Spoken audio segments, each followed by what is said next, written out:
지인께서 말씀하셨을 때 이제 실탄과 관련해서 말씀을 드리면 출동 당시에 병력이 출동을 하게 되면 실탄을 가지고 나가는 것은 매뉴얼에 따른 것이죠. 그렇습니다. 거기에는 개인 소지가 있고 이제 통합보관. 통합보관이 있었고, 이때는 이 계엄 당시에는 분명히 개인 실탄 소지를 금지했기 때문에 개인에게는 소지가 안 됐던 것이고 네. 통합보관을 했던 것이죠. 그렇습니다. 그것은 매뉴얼에 따른 것이죠. 그렇습니다. 그리고 체포 명단과 관련해서 아까 증언을 하셨는데 체포 지시는 없었고 다만 포고령을 위반할 소지가 있는 대상자들에 대한 동향을 파악하라고, 동정을 좀 파악해보라고. 동정을 좀 파악해보라고 하셨다고 네네. 하셨죠. 구체적으로 명단을 몇 명을 누가 작성은 직접 하셨습니까, 장관께서? 제가 뭐 몇 명인지 세보진 않았는데 네. 대충 이제 3개 당의 당 대표, 왜냐하면 포고령 위반 우려가 있는 그런 분들을 해서, 그 다음에 이제 국회의장, 그 다음에 야당 원내대표, 뭐 기타 뭐 이런 어떤 관심 요주 인물들 이렇게 해서 했습니다. 어쨌든 장관께서 직접 하신 대상자도 있을 것이고 밑에서 보고받은 사람도 있고, 예, 그 분류가 다르죠. 예. 그래서 전체 명단은 지금 기억 못 하시는 거 맞습니까? 솔직히 다 기억 못 합니다. 예, 제 반대신문 15분 하십시오. 증인, 아까 계엄사령관은 피청구인이 결정하셨다고 그랬는데요. 네. 육참 총장을 계엄사령관으로 결정한 시점이 언제쯤입니까? 12월 1일 같습니다. 네, 알겠습니다. 네. 아까 이 국무위원들 모였을 때 부처별로 그 기재부 장관한테 줬던 것처럼 그런 문건을 하나씩 나눠주셨다고 했는데 총 몇 장이나 준비하셨어요? 제가 정확히 기억은 안 납니다만 대충 아까 말씀드린 대로 하면 3명, 4, 5, 6, 한 6장, 7장 정도. 6, 7장. 네. 아까 행안부 장관, 국정원장, 또 어디 있었죠? 국무총리도 있었다 그러셨고. 네. 맞습니까? 외교부 장관. 예, 예. 행안부 장관 혹시 쪽지에 적혀있던 내용 기억나십니까? 아, 그거는 경찰하고 똑같았습니다. 경찰하고 똑같은데. 아, 경찰청장. 예, 청장들한테 준 거랑. 알겠습니다. 그다음에 16호증하고 17호증에 다의 1항으로 넘어가겠습니다. 증인이 포고령 초안 증인이 작성하셨다 그랬지 않습니까? 네. 그죠? 예. 그런데 피청구인 지시로 야간 통행 금지 부분을 삭제했다고 하셨죠. 예. 피청구인이 포고령에서 나머지 부분 수정한 부분은 없습니까? 예, 없습니다. 예.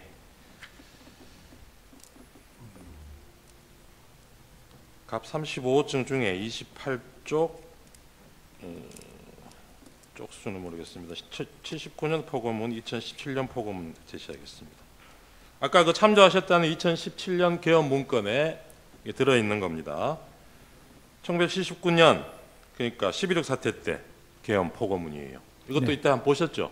예, 그렇습니다. 예, 그리고 2017년은 그것도 한번 보여주시죠. 이건 뭐 실제 상황은 아니고 이 계엄 문건 작성하면서 아마 참고용으로 작성이 된 것 같은데 이것도 보셨을 거고요. 네네. 여기 보면 두 건 다 야간 통행 금지 조항이 포함되어 있습니다. 예, 증인 맞습니다. 이거 보고 아마 초안에도 같은 내용 넣으셨던 네. 모양이죠. 네. 예. 방갈로 사망입니다. 그런데 증인이 작성한 이 사건 포고령 1항에는 아까 보셨듯이 국회와 지방의회, 정당의 활동과 정치적 결사, 집회 시위 등 일체의 정치 활동을 금한다라고 되어 있습니다. 네. 그런데 이 국회의 정치 활동을 금지하는 포고령은 아까 앞에 보여드렸던 1979년 포고문이나 2017년 포고문은 물론이고 1961년 5.16 쿠데타 이후에 있었던 6번의 포고문 어디에도 등장하지 않습니다. 네. 증인 어떤 포고문을 보고 이 조항을 참조해서 넣은 겁니까? 그거는 혹시 그거 보셨는지 모르겠는데요. 12.12 사태 이후, 그러니까 12.6 때 계엄이 선포됐지 않습니까? 네. 그러다가 이제 12.12 때 또 추가로 이제 네, 계엄이 네, 되면서 네. 확대했습니다. 네. 5.18 계엄 네, 말씀하시는 5.18 거예요? 전에 예. 5월 17일 날 했을 17일? 거예요. 예. 네. 그때 그게 포고령 10호가 나갔을 겁니다. 아마. 네. 그때 보면 거기에 모든 정치 활동을 금한다고 되어 있습니다. 알겠습니다. 예. 예. 근데 72년 10월 17일 10월 유신 계엄이 있었지 않습니까? 네네. 이때 포고문도 혹시 보셨어요? 그때 봤는데 보긴 봤는데 제가 기억이 정확히 안 납니다. 어떤 내용? 여기도 보면 네네. 모든 정치 활동 네. 목적의 집회 및 있었을 시위를 겁니다. 금한다는 예. 조항이 있어요. 맞습니다. 이것도 그렇고 아까 네. 80년 5월 네. 17일 계엄 예예예. 그 당시의 포고문을 보고 만든 걸 하셨죠. 그 80년 근데 그거는 그걸 보고 제가 질문하겠습니다. 80년 비상계엄 확대 조치에 대해서 대법원이 그걸 어떻게 평가했는지는 혹시 알고 계십니까? 예? 80년 5월 17일의 비상계엄 확대 조치에 대해서 대법원이 그 조치를 어떻게 평가했는지는 알고 계시느냐고요. 네, 정확히 기억나지 않습니다. 네, 나중에 한번 확인해 보십시오. 우리 헌법하고 계엄법은 비상계엄 상황에서도 국회의 권한은 제한할 수 없는 것으로 규정하고 있습니다. 증인 포고문 초안 작성할 때 이런 사실은 알고 있었습니까? 국회 뭐라고? 계엄하더라도 국회의 권한은 제한할 수 없는 것으로 규정하고 알고 있었어요? 네. 그런데 이런 일항을 넣으셨다는 거죠. 아, 그래서 알겠습니다. 국회에 피청구인도 이 일항 내용 보고 아무런 문제 제기를 안 했습니까? 대통령도. 네. 네. 그 특별한 언급은 없으셨습니다. 국회가 계엄 해제 요구 의결을 하는 게 정치 활동입니까, 아닙니까? 그거는 뭐 정치 활동이 아니라고 생각합니다. 아, 그렇습니까? 예.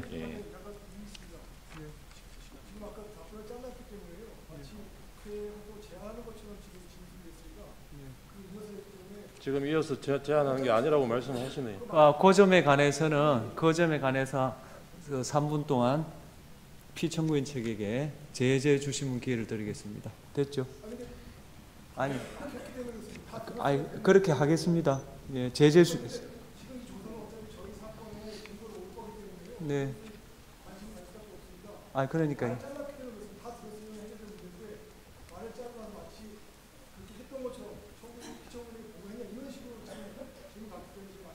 예, 알겠습니다. 그 제재 주시문 기회를 드리겠습니다. 하십시오. 동석한 그 변호사가 이때 이의를 제기하다 써놓으세요. 성함이 어떻게 되시는가요? 예, 그거 적어 놓겠습니다. 예, 하십시오. 네, 방가로 7번입니다. 갑 35증 계엄 문건 3쪽 제시하겠습니다. 43쪽 제시하겠습니다. 이게 역시 그 같은 문건에 등장하는 건데요. 국회에 의한 계엄 해제 시도시 조치 사항 이런 걸 검토를 했었습니다. 2017년 계엄 문건에 그 방법으로 정치 활동을 금지하는 포고령을 선포하고 위반 시 현행범으로 체포하는 방안을 제시하고 있습니다. 국회의 계엄 해제 의결 시도를 저지하는 방안으로. 혹시 이 내용도 참고하셨습니까? 아, 이 내용은 참고한 게 아니라 있는 거는 확인했는데 이거는 뭐 가치가 없는 것 같아서 별로 그렇게 중요하게 생각지 않았습니다. 알겠습니다. 실제로 국회 출입을 통제하는 그 시간대를 보면 경찰에서는 포고령 선포되기 전에는 일시 국회 출입을 허용했다가 선포 이후에 다시 국회 출입을 전면 통제했습니다. 이 조항, 그러니까 포고령의 이 조항은 국회의원이 계엄 해제 의결을 위해서 국회 청사내로 들어가는 것을 막기 위해서 넣은 거 아닙니까? 그렇지 않습니다. 그렇게 했다면 본청에 들어오시는 의원님들은 아무도 제재를 안 받았는데 네. 그럼 왜 그렇게 했습니까? 알겠습니다. 9항입니다. 이 사건 포고령 5항에 보면 전공의 등 의료인을 대상으로 본업에 복귀할 것을 명하고 위반 시 처단한다 이렇게 규정하고 있습니다. 기억나시죠? 네. 이 조항도 증인이 초안에 포함시킨 것입니까? 맞습니다. 의료인과 같은 특정 직업군에 대한 언급이 계엄사 포고문에 등장하는 것도 이 사건 포고령이 처음인 걸로 보입니다. 이걸 어떻게 이런 걸 넣으셨어요? 당시에 그 파업이 장기화되면서 의료 시스템 붕괴로 인해 가지고 국민의 건강과 안전이 굉장히 위협을 받고 있었습니다. 알겠습니다. 그래서 피청구인이 초안에 없던 업무 복귀를 예, 내린 피청구인이 것입니다. 초안에 없던 걸 넣으라고 한 게 아니고 초안 처음부터 증인이 넣었던 내용이라는 말씀인가요? 들어있던 내용이라는 건가요? 그렇습니다. 예, 알겠습니다. 복귀 명령을 내린 겁니다. 네, 네. 10항입니다. 갑 34호증의 6 피청구인의 페이스북 게시글 6쪽입니다. 2차 탄핵 표결을 앞둔 12월 12일 날 대국민 담화에서 피청구인이 계엄 선포 이후로 부정선거를 언급하고 있는 글이 올라온 적이 있습니다. 혹시 이걸 보신 적 있습니까? 처음 봤습니다. 네. 그다음에 1월 15일 피청구인 페이스북에 자신의 이름으로 올린 글에서 부정선거 증거가 너무 많다. 선거소송 투표한 검표에서 엄청난 가짜 투표지가 발견되었다. 이렇게 얘기한 적이 있는데 이거 내용 혹시 보셨습니까? 예. 보셨습니까? 어떤 걸 지금 여기서 지금 보고 있습니다. 아, 아니요. 이 시점에. 이 시점에는 예. 못 봤습니다. 그 뒤에도 이 페이북 글을 실제로 보신 적은 없으시죠, 그러면? 제가 볼 아마 여건이 안 됐을 겁니다. 네, 네, 알겠습니다. 평소에도 부정선거 얘기를 많이 하셨나요, 피청구인이? 부정선거에 대해서는 관심을 많이 가지신 게 도중에 잠깐만 좀 말씀드리겠습니다. 아니 잠시만요. 제가 부정선거 증거가 너무 많다 이런 얘기도 하신 적이 있습니까? 예, 왜냐하면 그러면 실제로 이 사건 탄핵 청구 답변서에도 피청구인 측에서는 부정선거를 배선계엄 선포의 중요한 이유로 들고는 있습니다. 그런 것 같으면 계엄 선포 대국민 담화에서는 그 얘기가 왜 한마디도 없었죠? 왜 그러냐면요. 부정선거와 관련한 것은 의혹이 굉장히 많고 방금 우리 변호사님 말씀하신 대로 청구인 말씀하신 대로 의혹이 굉장히 국민적 의혹이 많고 여기서는 부정선거의 증거가 너무나 많다 이렇게 정보도 많죠. 많지만 아직까지 그것이 확인된 게 없습니다. 그래서 이것을 공식적으로 부정선거가 많다 이렇게 얘기할 수 없기 때문에 알겠습니다. 담화문에는 안 넣었지만 네. 이런 어떤 국민적인 알겠습니다. 의혹을 해소하려면 반드시 실체 확인이 필요하다. 18항으로 그래서 넘어가겠습니다. 실제로 투입이 된 겁니다. 그날 계엄 선포하던 저녁에 7시 20분경에 종로구 삼청동에 있는 대통령 안가에서 대통령, 피청구 그러니까 증인, 조지호 경찰청장, 김봉식 서울청장 이렇게 만난 적이 있죠. 네. 이 자리에서 피청구인이 조지호와 김봉식에게 종북 좌파 세력 때문에 나라가 상당히 혼란스럽다. 오늘 밤 10시에 비상계엄 선포한다. 해야겠다. 계엄이 선포되면 계엄군이 국회 여러 장소에 출동할 것이니 경찰이 나가서 국회 통제 잘해달라. 이런 얘기 하셨죠. 뭐 정확한 표현은 기억 안 납니다만 네. 하여튼 뭐 증인 이 자리에서 김봉식, 조지호한테 아까 그런 A4 용지 한 장씩 나눠주셨다는 거죠. 예, 그렇습니다. 여기에 보면 뭐 2200 국회 2300 민주당사 이런 내용으로 적혀 있다 그래요. 네, 앞에 숫자는 시간을 얘기하는 거겠죠? 아마 그럴 겁니다. 네. 여기에 뒤에 장소가 민주당사, 선거관리위원회, 국회, 방송사 MBC, 여론조사 꽃 적어서 주신 거 맞습니까? 아마 기억을 정확히 못하긴 하여튼 그런 부분이 들어가 있습니다. 네. 꽃하고 뭐 이렇게 서울청장 거하고 경찰청장 거 문건 중에 혹시 다른 내용이 있습니까? 동일합니까? 동일합니다. 예. 24항으로 넘어가겠습니다. 계엄군 상당수 계엄군이 실제로 계엄 선포하기 전에 이미 출동할 대상 건물 주변에 이동해 있었던 것으로 보이는데 이건 증인이 그렇게 명령했기 때문이죠. 네, 그렇습니다. 네. 알겠습니다. 26항으로 넘어가겠습니다. 증인 11시 50분 당일 밤에 23시 50분에게 곽종근에게 707 특수임무단병력 추가로 국회에 투입하라고 지시하신 적 있죠. 네, 그때 이제 병력이 지금 본청에 들어가 있는 병력이 너무 적은 것 같아서 추가 알겠습니다. 가능하냐 그랬더니 예. 707 인원이 좀 예. 남아 있다. 그래서 그러면 정원이 가능하면 그 알겠습니다. 투입하라. 그래서 아까 얘기한 180명이 들어온 겁니다. 네, 27항입니다. 네. 한 30분 뒤에 곽정근한테 다시 전화해서 국회의원이 150명이 안 되도록 막아라. 빨리 의사당 문 열고 안으로 들어가서 안에 있는 국회의원들 데리고 나와라. 이렇게 제시하신 적이 있죠. 그건 불가능한 일입니다. 알겠습니다. 증인 아까 국회의원 국회에 들어가는 걸 통제하라고 못 들어가게 하라고 지시하신 적이 증인도 없고 피청구인도 없고 이렇게 말씀하셨어요. 네. 아까 증인은 그 국무회의 하다가 10시 반 되니까 그 합참 전투통제실로 옮겨서 예. 지휘관회의 주재를 하시고 거기서 그러면 대통령 국민 담화하는 거는 TV로 보셨겠네요. 그렇습니다. 그 뒤로도 국회 앞 상황 같은 거 TV 화면으로 계속 보셨죠? 보고 계셨죠? 그때는 초기 상황에서 네. 제가 조치할 게 좀 많아가지고 네. 화상회의도 해야 되고 네, 네. 또 화상회의는 언제 끝났습니까?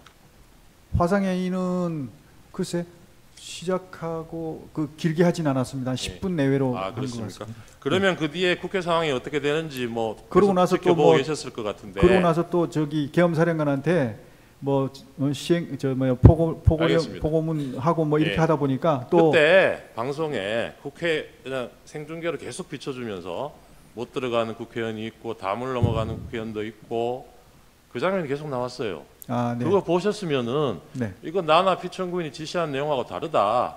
다시 지시를 하셨어야죠. 그러니까 제가 초기에는 업무 이렇게 지시하고 뭐 정리하느라고 그걸 못 TV를 보셨다는 못- 말씀입니까? 예, 그렇습니다. 알겠습니다. 지금 수방사령관 이진우도 피청구인 대통령이 직접 그날 자정경에 전화를 해서 국회 상황 어떤지 물어보고 빨리 본회의장으로 가서 4명이 1명씩 들쳐있고 나오라고 해라. 국회의원이 190명 들었다는데 실제로 들어왔다는지 확인이 안 되는 거고 뭐 해제됐다 하더라도 2번, 3번 계엄령 선포하면 되니까 계속 진행해라. 이렇게 진술을 했어요. 이진우가.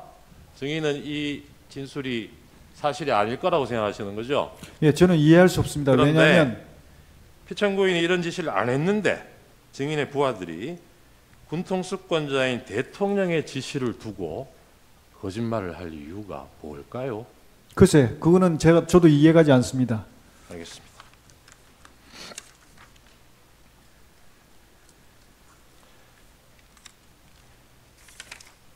아까 추신문에서 의원들을 끌어내라고 한 것이 아니라 국회 안에 들어가 있던 요원들을 빼내라고 한 것이다. 이런 취지의 네. 답변을 하셨죠. 네. 이 본회의 의사당 안에는 들어가 있던 요원들이 있었습니까? 없었습니다. 없었죠. 그리고 의원들이 아니고 요원들일 것 같으면 이 군인들이라는 얘기잖아요. 그렇습니다. 그러면 철수하라고 그냥 말로 지시하면 되지 뭘 끌어냅니까? 그게 아니고요. 지금 이제 우리 군병력들 요원들하고 국회에 있는 직원들하고 이렇게 지금 밀고 당기고 하면서 굉장히 혼잡한 상황이 있어가지고 제가 그 상황을 보고받는 순간 야 이거 잘못하다가 알겠습니다. 압사 사고가 나겠다. 네네. 그래서 이렇게 되면 국민의 피해도 생기지만 우리 장병들도 피해가 생기니까 네. 일단 빼라. 예, 그래야만 알겠습니다. 이게 충격이 완화될 수 있지 않냐. 알겠습니다. 그 얘기입니다. 예, 32항으로 넘어가겠습니다. 포고령 발표된 이후에 11시 23분경에 계엄사령관 박안수에게 전화해서 조지호 청장에게 포고령에 대해서 알려주라고 지시를 했습니다. 누가?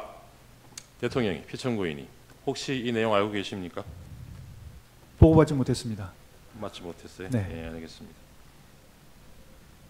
증인 비상계엄 해제 요구한 가결이 그날 1시 뭐 조금 넘어서 됐잖아요. 그 전에 한 30분 전에 여인영에게 다른 사람 제쳐두고 앞에 알려줬던 그 명단 중에 다른 사람 제쳐두고 이재명, 우원식, 한동훈 3명을 우선 체포해라. 이렇게 지시하신 게 있습니까? 없습니다. 그러면 여인영도 그렇죠.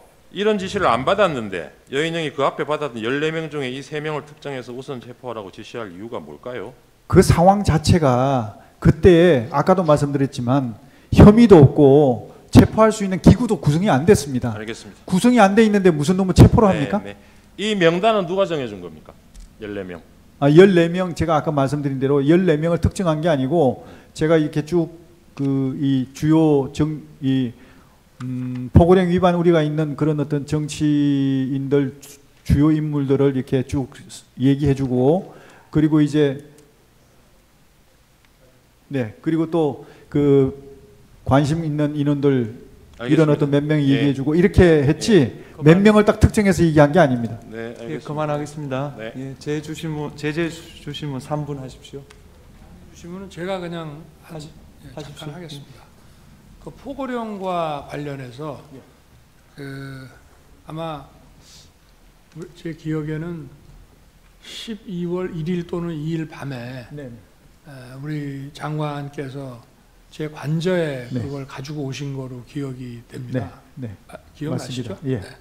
그래서 그때 제가 써오신 그 계엄 선포문, 계엄 담화문하고 포고령을 보고 포고령에 뭐 사실은 법적으로 검토해서 손댈 거는 많지만 어차피 이 계엄이라는 게 길어야 하루 이상 유지되기도 어렵고 그러니까 이런 이 국가 비상 상황, 위기 상황이 국회 독재에 의해서 초래됐으니 여기 포고령 이거는 좀 추상적이기는 하지만 이론이 이런 것들이 추상적이기는 하지만 그런 어떤 상징적이라는 측면에서 집행 가능성은 없지만 이게 상해법규에도 위배되고 내용이 구체적이질 않아서 집행 가능성도 없는 거지만 뭐 그냥 놔둡시다 라고 말씀을 드리고 그냥 놔뒀는데 뭐 기억이 혹시 나십니까? 예, 제가 이제 느낀 것은 네. 대통령께서 평상시보다 이렇게 좀 꼼꼼하게 안 보시는 것을 제가 느끼면서 네. 평상시 이제 대통령 업무를 하시는 스타일이 항상 법전을 먼저 찾으시거든요. 네. 뭐 이렇게 보고가 들어오거나 참모들 하면 조금 이상하다 그러면 법전부터 먼저 이렇게 가까이 해서 좀 찾아보고 이렇게 하시는데 분명히 저는 그렇게 생각했는데 안 찾으시더라고요. 네. 그래서 좋습니다. 하여튼 이게 그 예. 어쨌든 이거는 실현 가능성, 집행 가능성이 없는데 상징성이 있으니까 놔둡시다 이렇게 얘기를 예. 한 거로 기억이 되고 예. 또 그 왜 전공이 그 네. 이걸 제가 왜 집어넣냐 웃으면서 이렇게 얘기를 하니 이것도 막 그런 측면에서 네. 좀 어떤 계고한다는 측면에서 그냥 뒀습니다 해서 저도 그렇습니다. 웃으면서 그냥 놔뒀는데 예. 그 상황은 기억하고 예, 계십니까? 기억합니다. 지금 말씀하시니까 기억납니다. 네. 네. 좋습니다. 아까 삼청동 안가에서 조지호 김봉식 청장을 만났을 때 네. 그 문건을 주었고 22지, 23지에서 민주당사하고 여론조사 꽃 얘기가 나왔습니다. 당초에 대통령께서는 국회와 선관위 이외에는 군대를 보내지 말라고 했다는 건 틀림없는 사실이죠. 네네. 근데 민주당사하고 여론조사 꽃은 장관께서 왜 다시 추가를 하신 거죠? 사실 그 민주당사하고 여론조사 꽃은 우선순위에서 떨어지는 것이었습니다. 예. 우선순위는 대통령 말씀하신 대로 국회하고 선관위였고요. 여기는 병력이 나중에 제한되다 보니까 나중에 이제 후속하는 인원들이 시간을 봐서 이렇게 투입하는 걸로 그렇게 생각을 했었는데 요 인원들에 대해서 나중에 결과적으로 보면 그 투입하는 과정에서 계엄이 해제돼 버렸습니다. 그래가지고 결국은 투입이 안 된 건 그런 상황입니다. 그게 제가 한번 지금 이제 국회 독재가 이런 망국적 위기 상황의 주범이라는 차원에서 질서유지와 그 상징성 측면에서 국회에 군을 투입했지 않습니까? 네. 그렇기 때문에 그와 연관해서 민주당을 생각했던 것이고, 예, 그렇습니다. 그리고 여론조사 중앙선관위를 스크린해보라고 했는데 거기에는 이 부정선거의 시스템 중에 네. 한 축을 담당하는 게 여심위와 여론조사의 그 어떤 문제점 이런 것들도 같이 있기 때문에 맞습니다. 대표적인 거로 이거를 연관해서 골랐던 거죠. 예, 맞습니다. 어? 근데 그 계엄 선포한 날 저녁에 그 얘기를 저한테 해서 제가 절대 하지 마라. 민주당에 보낼 거면 국민의힘도 보내야 되고 그건 안 된다 하고 꽃도 제가 자른 거 그 얘기 들으셨습니까? 나중에 네, 여론조사 네, 꽃하고 여기 예. 들여보내면 안 된다. 예, 어? 나중에 지시하신 것을 네. 들었습니다. 저 청구인 측에 5분 제제제 저 반대 신문 기회 드리겠습니다. 네, 감사합니다. 36호증의 36번의 가항. 증인 문상호한테 그리고 노상원도 마찬가지죠. 여인영 선관위 출동 지시 하신 적이 있죠. 예, 그렇습니다. 예. 다항으로 넘어가겠습니다. 갑 15호증의 1. 증인 기소에 관한 검찰 보도자료 10쪽 제시하겠습니다. 여기 보면 노상원, 문상호, 여인영 등이 선관위 속보 서버를 확보하고 직원들을 체포할 계획을 세우고 이런 장비들을 준비해서 출동을 합니다. 이렇게 구체적인 내용까지는 증인이 지시하신 건 아니겠죠? 이런 것까지 장관이 네, 관여할 사안은 아닌 것 알겠습니다. 같습니다. 아까 체포 명단에 보면 체포 명단 아니라고 하시니까 하여튼 그 명단에 보면 포고령 위반 우려가 있는 사람들 김명수 전 대법원장하고 권순일 전 대법관이 포함되어 있어요. 이거는 증인이 지목해 주신 겁니까? 아니면 여인영이 자기가 적은? 거기 이제 그 포고령 위반 사항에 관련된 주요 정치인 분들도 계시고 거기 이제 권순일 이렇게 대법관 하신 그분들은 이제 어떻게 보면 사회적인 관심 이슈가 되는 분들이기 때문에 한번 나중에 기회가 되면 네. 확인을 해볼 필요가 있겠다. 팩트를 한번 확인해 볼 네, 필요가 네, 있겠다. 네. 그런 알겠습니다. 차원에서 들어간 것이지 그분을 무슨 뭐 어떻게 해가지고 하겠다 이런 뜻이 아니었습니다. 네, 알겠습니다. 아까 포고령에 대해서 피청구인도 그렇게 취지로 묻으셨고 증인도 동의를 하신 것 같은데 포고령이 집행 가능성이 없고 뭐 실효성이 없는 것으로 생각했다 이런 취지신 거죠? 예? 포고령이 집행 가능성도 없고 실효성도 없다. 아까 피청구인이 그렇게 물론 말씀하셨어요. 대통령께서 그렇게 말씀하셨지만 주무장관은 그렇게 생각지 않습니다. 아, 그래요? 네, 그러면 효력이 있으니까 그렇습니다. 실제로 집행하려고 하셨겠네요. 당연히 그렇게 하는 게 예. 맞다고 생각합니다. 예, 그래서 그 뒤에 나중에 이재명 대표 뭐 몇 사람을 포고령 위반으로 고발도 하셨죠. 그런 적 없습니다. 이재명 없습니까? 대표를요? 제가? 예. 예. 제가요? 언론의 보도는 그렇게 되어 있습니다. 저는 본인이 하신 게 아닙니까? 예, 그건 알겠습니다. 저기 마지막으로 이 비상계엄에 실패한 가장 큰 이유가 뭐라고 생각하십니까? 예? 이 비상계엄에 실패한 가장 큰 이유가 뭐라고 생각하세요? 비상계엄을 실패했다. 저는 뭐 실패 성공이라고 생각지는 않습니다. 왜냐하면 애당초 이렇게 대통령께서 아까 말씀 계셨지만 이게 뭐 오래 할 것은 아니라는 생각을 가지고 계셨고 실제로 인식 자체가 그 다수당의 어떤 그런 그 폐악질 이런 어떤 국회 이 폐악질에 대해서 경종을 울리는 차원이었기 때문에 네. 이번에 이런 경종을 충분히 국민들께 울렸다는 측면에서는 그렇게 저는 뭐 실패라고 생각지는 않습니다. 알겠습니다. 네. 그런 경고형이었다면 네. 그 국무위원들 모였을 때 이게 경고형이다 이런 얘기는 왜 안 하셨어요? 그런 걸 얘기하는 것은 그거는 전략적인 차원이지 그런 얘기를 하는 건 안 맞죠. 알겠습니다. 이 그거는 실패한 이유에 지휘관님만 알고 대해서 저는 그날 뭐 시민들이 빨리 모여가지고 경군하고 이걸 막고 그리고 국회에서도 신속하게 대처를 해서 막은 덕도 있지만 그 못지않게 중요한 이유 중에 하나가 이 현장에 동원됐던 군인들이요. 정혜 혹시 본인 수사기록 한번 보신 적 있습니까? 네. 본인 수사기록 한번 보신 적 있어요? 저 그 수사기록이요? 영관급 장교들 진술의 내용 한번 보신 적 있어요? 그거는 못 봤습니다. 여기 보시면 대부분의 영관급 장교들이 이날 자신들이 무슨 임무를 받고 여기 가서 뭘 할지를 모르는 상태에서 출동 지시를 받고 갑니다. 근데 현장에 가서 보니까 내가 총을 들고 상대에 대적해야 될 사람들이 국회의원들이고 시민들이고 이런 거예요. 선거관리위원회고. 그래서 상당수 군인들이 이건 뭔가 아닌 것 같다. 이렇게 진술하는 사람들이 많습니다.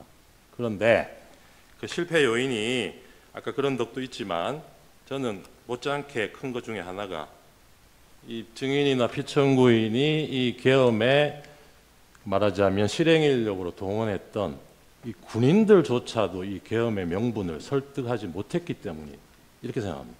어떻게 생각하세요? 그것은 한번 나중에 평가를 해보겠습니다. 네, 이상입니다. 네.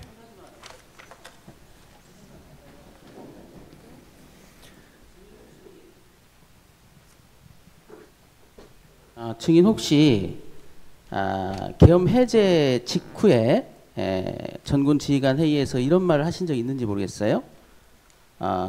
우리 군이 통수권자이신 대통령의 명을 받들어서 임무를 수행했습니다. 그러나 충과 부족으로 결과가 우리가 원하는 결과가 되지는 않았지만 이런 말씀 하신 적 있나요? 예, 그렇습니다. 여기서 원하는 결과는 뭐였습니까? 최소한 뭐 한 2, 3일은 가지 않을까 생각했습니다. 그러니까 2, 3일이 가지 않은 것이 원하지 않는 결과였나요? 충분히 그 국회의 폐악질에 대해서 국민들에게 더 명확하게 알려야 되는데 그렇게 알리지 못한 것, 그리고 선관위에 대한 어떤 그런 그 부정선거에 대한 실체를 좀 며칠이라도 해서 확인을 해갖고 국민들께 알려줘야 되는데 그렇지 못한 거, 이런 것들이 아쉬운 것이죠. 그러니까 선거 부정을 밝혀서 이 국회가 그만하겠습니다. 예, 저 정영식 재판관님, 아니 잠깐 있으세요. 잠깐만 있으세요. 정영식 재판관님 질문 하시죠. 예. 제가 몇 가지 김영호 증인 제가 몇 가지 네. 물어보겠습니다. 네. 뭐 이미 내용이 어느 정도는 나왔기 때문에 확인하는 차원에서 다시 물어보는 겁니다.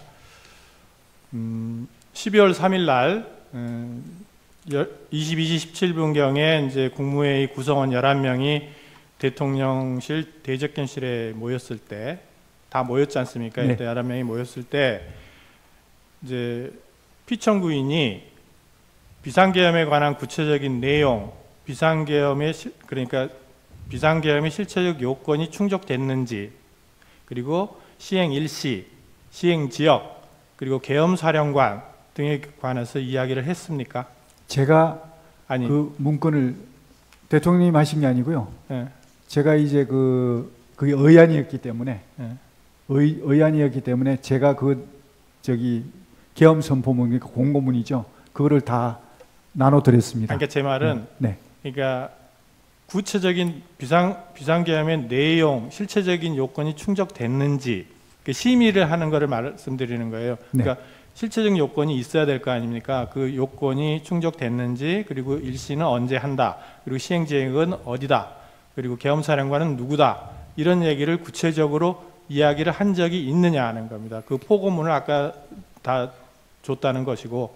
네, 그 재판관님 말씀하신 그 1번 부분은 그 별도고요. 2번부터 밑에 거는 다 계엄 선포문에 포함되어 있는 내용들이라 계엄 선포문을 제가 다 이렇게 개별적으로 그 국무위원들한테 나눠주고 그 의안으로 이제 그 했기 때문에 다 알려줬다고 저는 생각하고 있고요. 1번 충족이 됐느냐 안 됐느냐 하는 문제는 그 전에 계엄을 하기 전에 대통령님께서 계엄 선포를 하시기 전에 거기에 대한 여러 가지 그 전시 또는 사변 또는 그에 이에 준한 비상사태. 그래서 이게 지금 현재 상황이 이에 준한 국가 비상사태냐, 그리고 그 뒤에 보면 사회 질서가 심각하게 교란돼서 행정, 사법 기능이 현저히 저하될 경우라는 얘기가 있습니다.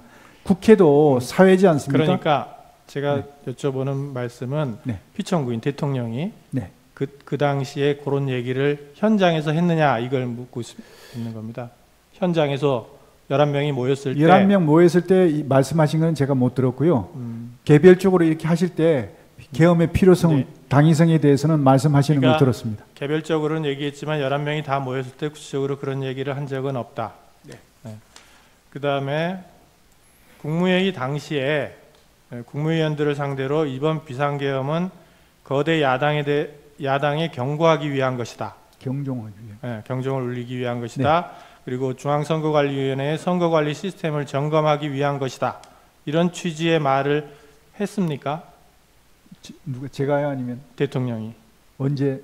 그 모였을 때 11명이 모였을 때. 그거는 말씀 안 하셨습니다. 말을 안 했다. 네. 그다음에 육군참모총장 박완수를 계엄사령관으로 임명한다는 점을 국무회의에서 심의를 했습니까? 그게 이제 방금 말씀드린 계엄선포문에 그게 포함되어 있습니다. 계엄선포문에 이제 계엄사령관 박완수 이렇게만 돼 있을 뿐이지. 그렇습니다. 그러면 그거를 이 사람으로 하겠다라는 취지다. 그것이. 그다음에 그 비상계엄 선포문, 아까 말씀하신 비상계엄 선포문에 부서를 했습니까? 장관들이나 증인이 부서를 했냐? 그렇게는 하지 않았습니다. 부서를 하지 않았다. 네. 그다음에 그 국회 건물 내부로 투입된 군 병력을 빼내라 이렇게 지시를 했다는 거죠. 그러면 질서 유지만을 목적으로 군 병력을 동원을 했는데, 질서 유지 목적으로, 그러면 애초에 국회 그 본청 건물을 말하는 겁니다.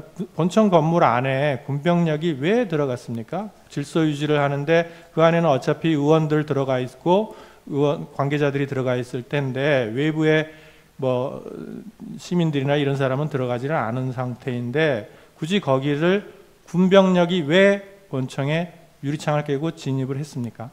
그 이제 최종적인 엔드 스테이트는 이게 상황 자체가 본청에 이런 어떤 군 병력이 이게 딱 그 본청을 확보하고 출입문에 대한 일단 출입에 대한 이렇게 통제를 하면서 선별적으로 의원들이 들어오시는 거는 그냥 뭐 저거 없이 제재 없이 그냥 통과하시지만 나머지 불필요한 인원은 들어오지 못하도록 이렇게 딱딱 질서 정연하게 그러면 이런 모습을 외부만을 본청 건물의 문에만 배치를 해놓으면 되는 거 아닌가요? 네, 그렇게 하려고 했는데 이게 충돌이 생겨버린 겁니다.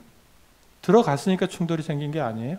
그러니까 이 출입문만 하면 안 되고 안에 내부에 또 인원들이 또 어떤 인원들이 불필요한 인원들이 많으면 거기에 대해서는 이제 빼내야 되니까 그런 어떤 차원에서 한 겁니다.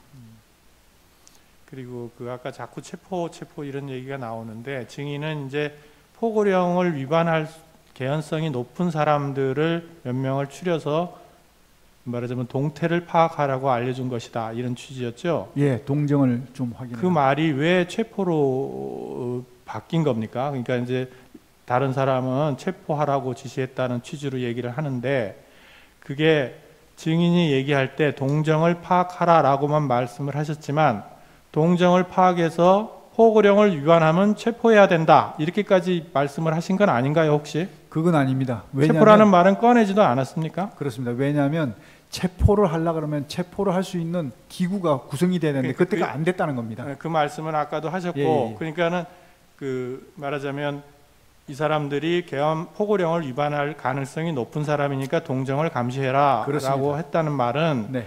아직은 아니지만 추후에 지금 말씀하신 것처럼 체포를 하기 위한 조건들이 있잖아요. 네. 조건이 성숙이 되면 체포를 해야 된다 이런 취지로 얘기를 한 것이 아니냐 이런 말입니다. 그래서 체포라는 얘기가 자꾸 나와서 묻는 거예요. 동정을 이제 확인하다 보면 예. 어떤 위반 우려가 있고 하면 사전에 예방 차원에서 차단을 해야 될 것이고 그럼에도 불구하고 계속하면 그거는 필요하면 체포가 이루어질 수밖에 없는 상황 아니겠습니까? 그런 어떤 것들의 어떤 차원에서 연장선에서 생각하시면 되겠지만 근데 최초부터 혐의도 없는데 그리고 그때 당시에 시작할 때 얘기했을 때 앞으로 어느 정도 지나야 합동수사본부가 구성되겠냐 그래야만 체포조 운영이 되니까 그랬더니 아마 적어도 서너 시간은 더 있어야 될 것 같습니다. 이렇게 얘기를 했거든요. 그러면 앞으로 서너 시간이면 그때가 통화했던 게 22시 30분 정도 됐는데 새벽 2시 넘어야 된다는 얘기거든요. 네, 알겠습니다. 예. 예.